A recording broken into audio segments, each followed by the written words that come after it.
Dios nos bendiga a todos los que estamos en este programa en las redes y vamos a utilizar este tiempo muy oportuno de Dios para poder meditar en su pensamiento. La palabra del Señor en el libro de Génesis capítulo 1. Estoy meditando en el libro de Génesis. Todos estos mensajes que estoy dando en estos tiempos está en el libro de Génesis. Dice el capítulo 1 y el versículo 2. Y la tierra estaba desordenada y vacía, y las tinieblas estaban sobre la faz del abismo, y el Espíritu de Dios se movía sobre la faz de las aguas. Un solo versículo que explica bastantes cosas, la realidad de todos los tiempos.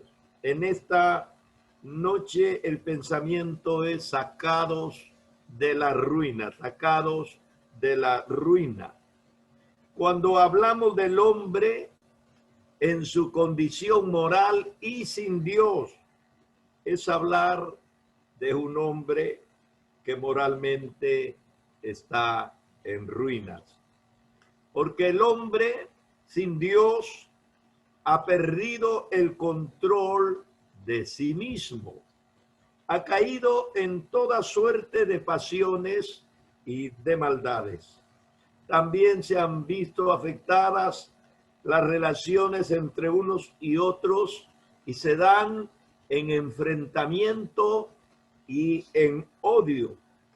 El poder del pecado no solo lo ha corrompido moralmente al hombre, sino que también lo ha matado espiritualmente. Entonces el hombre necesita algo más que una simple o un poco de ayuda.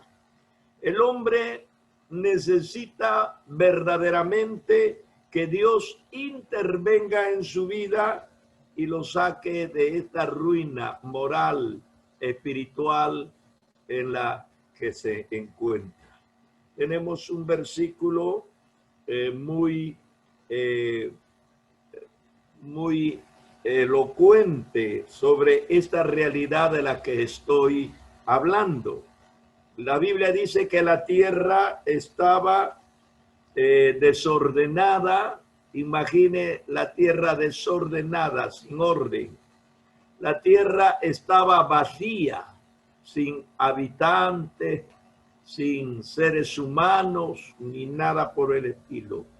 Y la tierra estaba en tinieblas, en una completa y abyecta oscuridad. Pero gracias a Dios que en la segunda parte de este mismo versículo aparece la expresión de Dios. Dice, y el Espíritu de Dios, en medio del desorden, en medio del vacío y en medio de las tinieblas, el Espíritu de Dios se movía sobre la faz de las aguas. Yo creo que cualquier vida que esté en estas condiciones no tiene mucha esperanza. Pero si el Espíritu de Dios comienza a moverse en medio de esta vida, cualquier cosa que nos haya llevado al caos comienza a solucionarse. Bueno, la tierra estuvo en un principio desordenada, vacía y en tinieblas. Y parece mentira porque en el mismo capítulo 1, el último versículo dice que Dios vio que todo lo que había hecho era bueno. Entonces hay como una contradicción. En el principio creó Dios los cielos y la tierra. Es el primer versículo de este libro, ¿no? Y sin embargo, en el versículo 2 ya tenemos un caos completo. Bien, algunos comentaristas bíblicos aplican a esta condición de la tierra una teoría que la llaman la teoría cataclística.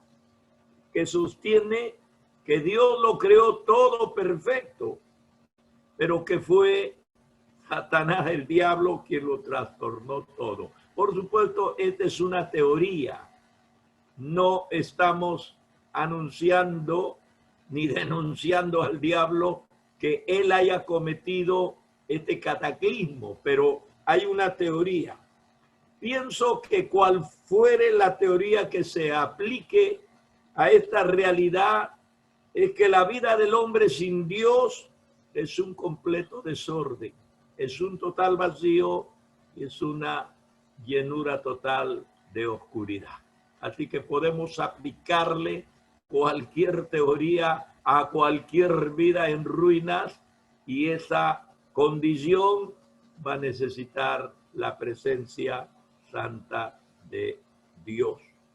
La tierra, dice la Biblia, estaba desordenada. La experiencia personal de cada uno de nosotros antes de conocer a Cristo es casi la misma.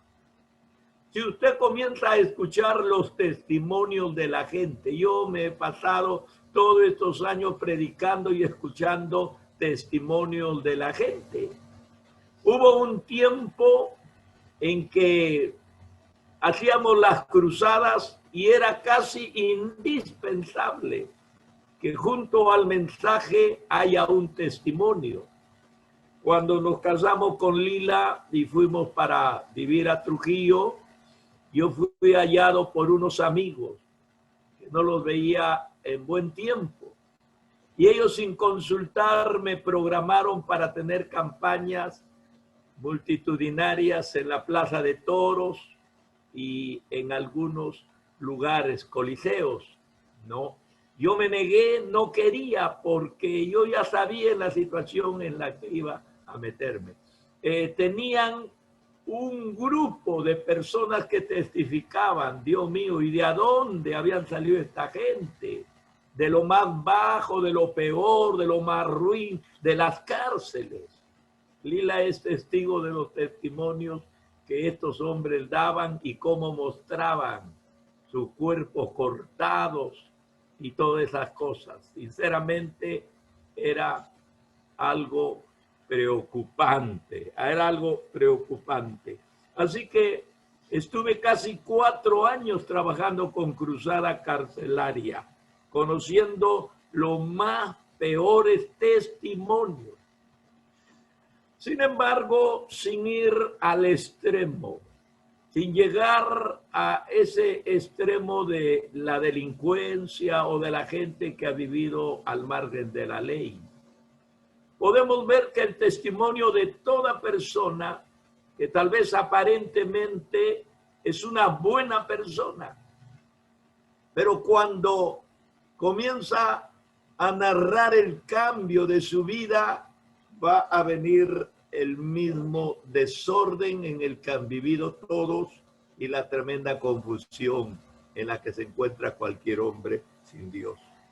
Aquí en la palabra de Dios tenemos vida desordenada. Yo quiero tomar solamente un ejemplo, el caso de Sansón, el hombre más fuerte de la Biblia, el hombre más poderoso físicamente. Está en Jueces desde el capítulo 13 hasta el capítulo 16. 3 capítulos le da la palabra de Dios oportunidad para narrar los acontecimientos de este hombre. Primeramente, Sansón había nacido bajo promesa divina. Había sido cuidado con suma atención, apartado de los vicios desde que estuvo en el vientre de su madre. Fue elegido y llamado para ser un gran gobernador en Israel. Era el tiempo de los jueces.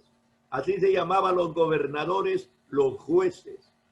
Fue el ungido por Dios con el Espíritu Santo y se convirtió en un hombre muy poderoso. Sin embargo, por vivir una vida desordenada, acabó mal. Sansón tenía muchos enemigos y siempre se estaba peleando con los demás y contraviniendo a las órdenes restrictas de Dios de no contaminarse con mujeres fuera de su nación. A Sansón no le importaban las prohibiciones que Dios había dado. Así que como consecuencia, un hombre tan útil, un hombre tan poderoso, preparado desde muy pequeño para ser un gobernador, perdió primero la libertad. Cuando le cortaron el cabello, perdió la fuerza, lo ataron, le sacaron los ojos, terminó ciego y por último perdió la vida. Nunca tuvo una segunda oportunidad. Estos casos análogos en muchas personas se dan hasta el día de hoy. Personas que son promesas por sus capacidades intelectuales, por su don de gente, por la forma como se han preparado. Pero miren dónde terminan: en las cárceles, perseguidos, terminan huyendo por llevar vidas desordenadas, vidas sin Dios. Así que la primera condición de la tierra, o la primera condición de una vida sin Dios, es el desorden. La segunda condición que narra aquí Moisés en este libro, dice que la tierra estaba vacía. El vacío. Hay un escritor que nació en 1905 hasta 1980, que falleció. Era un filósofo existencialista francés. Él se llamó Jean-Paul Sartre. Sus obras literarias de este gran hombre, era un filósofo existencialista. Desgraciadamente era ateo y su vida la llevaba tal vez a través de sus escritos, un hombre muy conocido y popular, pero en el fondo, a través de sus mismas obras, traslucía la soledad en la que él se encontraba. Sus obras literarias: El ser y la nada, La náusea. Miren este tipo de obras. Hablan del vacío que hay en la vida del hombre sin Dios. Una de las terribles consecuencias que deja el pecado en la vida del hombre sin Dios, pues siempre ha sido y será el vacío existencial.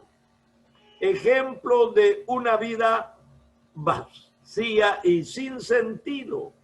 El primer personaje que viene a mi mente: Caín. Caín, que por envidia asesina a su hermano, el primer criminal de la tierra. Después de haber matado a su hermano Abel, cae en un terrible vacío existencial, huyendo de la casa paterna, huyendo de Dios, llevando una señal por el temor. Cuando él ora y clama, dice: cualquiera que me vea me va a querer matar. Imagínese un hombre perseguido toda su vida.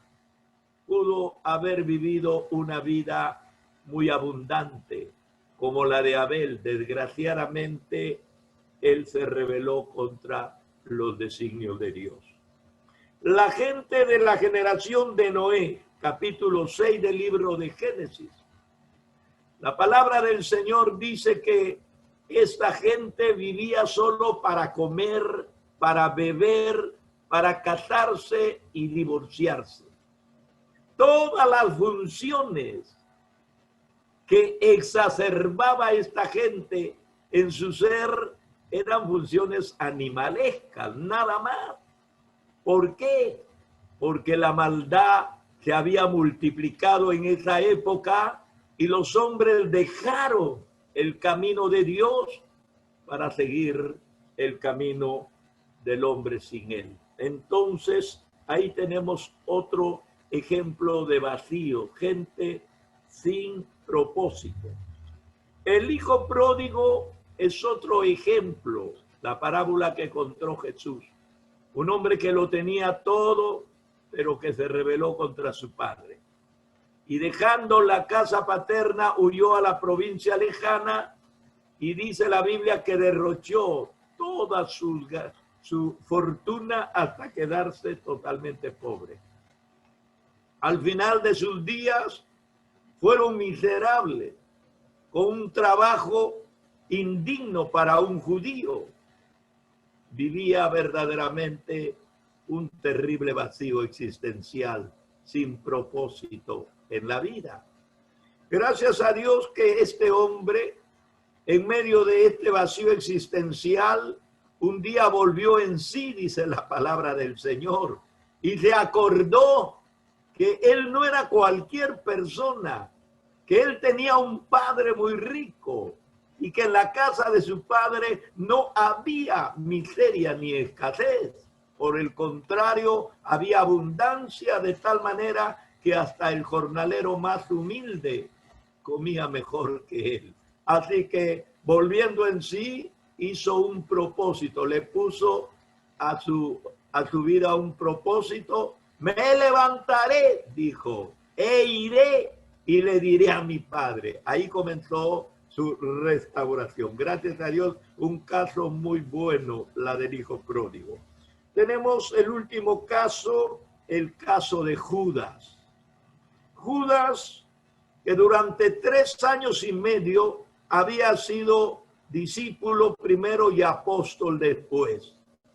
El hombre de confianza, por su preparación, era el tesorero del grupo.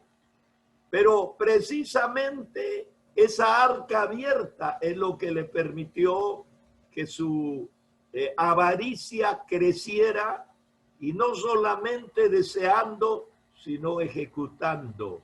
Robaba, dice la Biblia, era un ladrón, y Jesús sabía que él era un ladrón.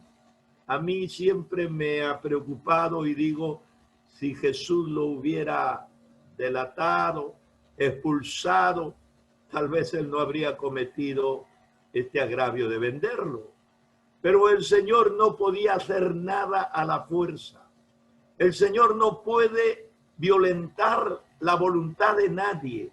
Él nos ha creado con un libre albedrío y Dios respeta su creación. Es el hombre el que se aleja sin un motivo y es el hombre que tiene que regresar por todos los motivos que en el mundo no ha encontrado. Así que por dinero Judas vendió al Señor y su negocio no le trajo satisfacciones. Cayó en una depresión tremenda, en un vacío existencial tremendo, que perdió el valor a la vida. Quiso arreglar con los sacerdotes el negocio que había hecho, pero los sacerdotes no tenían interés en arreglar nada. Así que desesperado, corrió a ahorcarse primero. Parece que el árbol o la soga no le soportó y terminó en el barranco despedazado. Triste condición para una persona que vive un vacío existencial.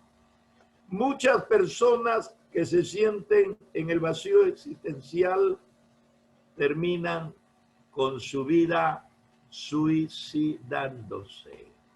Y parece mentira que los países más ricos de la tierra, en donde el índice de los suicidios es más elevado, en los países más ricos, en la gente más adinerada e intelectual, en la gente más adinerada e intelectual es donde se da esta clase de desenlace, precisamente porque han caído en un vacío existencial que no pueden manejarlo, ni podrán manejarlo.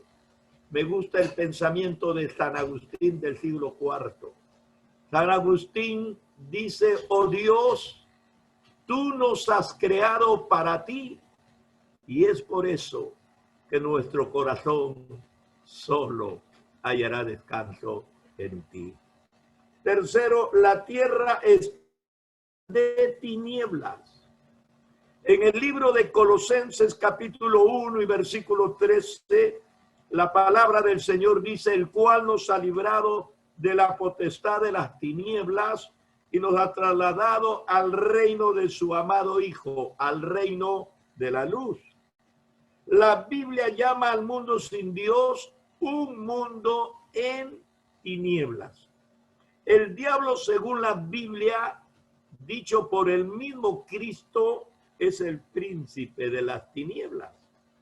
Así que la Biblia dice que el diablo, el Dios de este siglo, ha cegado el entendimiento de los incrédulos para que no le resplandezca la luz del evangelio. Mire lo que ha hecho el diablo. Directamente ha cegado el entendimiento de tal manera que la gente escucha tarde, mañana y noche, que día tras día, mes tras mes, año tras año, tenemos 20 siglos de cristianismo, como para sabernos de memoria la Biblia, no solamente recitándola o conociendo su contenido, sino practicándola. Pero en 20 siglos la humanidad cristiana no ha podido tener la verdadera luz del conocimiento espiritual. ¿Y dónde ha caído? Detrás de vírgenes, detrás de estatuas, detrás de santos, detrás de reliquias y tanta bobería que ni siquiera lo ha creado. Escuche, esa no es obra del cristianismo. Eso viene desde la Mesopotamia.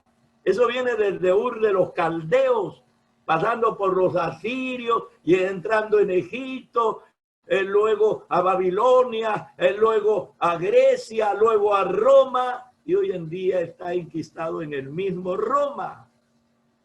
Bueno, yo digo que la gente que no conoce a Dios tal vez tenga esa terrible inclinación sin una lucidez, pero la gente que se ha convertido no tiene excusa. Por el cual el hombre, dice la Biblia, mora en las tinieblas. Y no solamente es un habitante de las tinieblas, sino ama las tinieblas.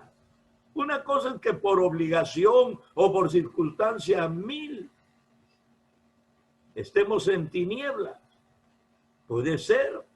Estamos de paso, circunstancialmente.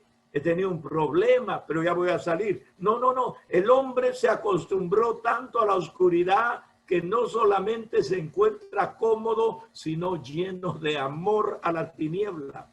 Y como consecuencia de este amor a las tinieblas, ha caído en toda suerte de pasiones y maldades que ni la educación, la profesión, el conocimiento, la filosofía, la ideología lo puede volver a la razón. El hombre se enterca, el hombre se enceguece, el hombre queda totalmente a merced de sus pasiones y muchos tipos de problemas que devienen de ellos.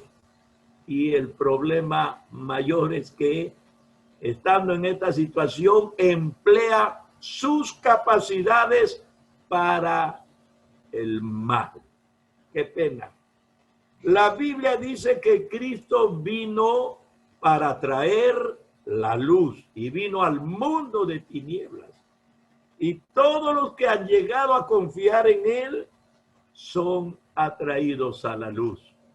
Se hace el conocimiento, se va a la ceguera, se entiende la palabra, se conocen los propósitos de nuestra existencia y el hombre se recupera, saliendo del desorden en el que ha vivido, superando el vacío existencial de su alma y huyendo de las tinieblas para vivir en la luz. Así que la obra de salir o ser sacados de la ruina solo lo puede hacer Dios, no la religión. Hay tanta gente que carga sus cruces y está más crucificado que la misma cruz. Y usted lo sabe que en la religión no hay cambio ni transformación. No habrá. Es un repetir cacofónico, tautológico, como una campana tan, tan, tan, tan, año tras año. No hay cambio ni habrá, porque necesitamos la presencia del Espíritu de Dios en nuestra vida. Así que el Espíritu de Dios, dice la Biblia, terminando ya, se movía sobre la faz de las aguas en el abismo. Debemos saber que el obrar de Dios es la manifestación de la Trinidad. Así que no nos debe llamar la atención cuando leemos que el Espíritu comenzó a poner orden, a llenar el vacío y a iluminarlo todo. La salvación que hemos recibido de Cristo, usted y yo, no se podría vivir sin la presencia del Espíritu Santo.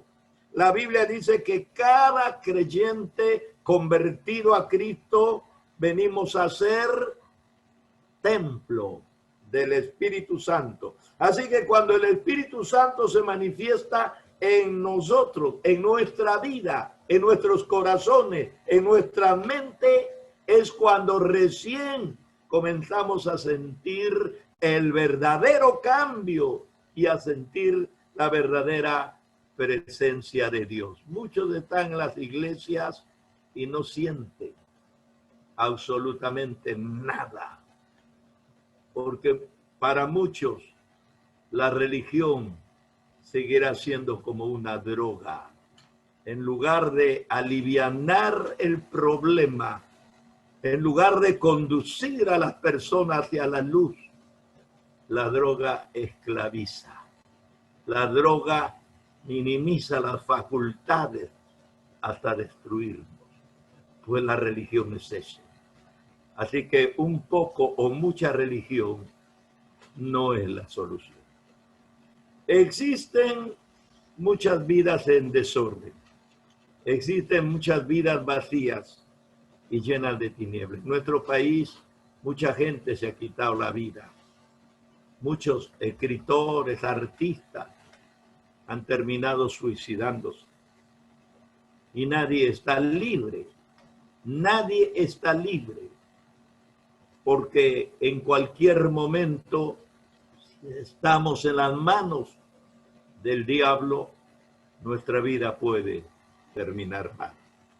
Así que necesitamos dejar actuar a Dios en nuestras vidas por medio de su palabra y por medio de su espíritu. Necesitamos. No se conforme con el templo, no se conforme con la membresía, no se conforme con la organización. No le digo que el templo es malo, que la membresía es mala y la organización es mala. No estoy diciendo eso. Lo que le estoy diciendo es no se conforme. No se conforme. La verdadera transformación divina en nosotros comienza cuando usted escucha la palabra de Dios. Cuando crece la fe y llenamos nuestro corazón y nuestra vida del poder del Espíritu Santo, entonces tiene sentido el templo, tiene sentido la membresía y tiene sentido la organización. ¿Por qué? Porque Dios está activo en nosotros y es la vida de Dios la que ha cambiado el desorden, el vacío y ha iluminado el mundo de tinieblas. Jesucristo resumió en una sola expresión toda esta forma de obrar de Dios. Y la palabra o las palabras claves de Cristo para poder salir de la ruina, para ser sacados de la ruina, para ser sacados del desorden, para ser llenados nuestro vacío y iluminado en las tinieblas, la palabra clave de Cristo: os es necesario nacer de nuevo. No es un asunto de una pequeña experiencia. No es un asunto de más información. No es un asunto de dejar de hacer lo malo, de ponernos tal vez en una escuela de un mejor comportamiento. No, El asunto, Jesús lo dijo, es nacer de nuevo. Dios nos bendiga. Sentimos que Dios nos ha sacado de la ruina y no queremos volver a la ruina. Basta una sola vez, y si en algún momento hemos pasado cerca de estas ruinas, no se preocupe, porque todos hemos tenido las mismas experiencias, pero al final el Señor nos ha dado la victoria. Así que tenemos esta confianza que no estaremos solos. Y la obra que Cristo comenzó en nosotros, dice Filipenses 1:6, Dios la perfeccionará. Así que tenemos la solución a través de la palabra y el Espíritu de Dios. Dios nos bendiga.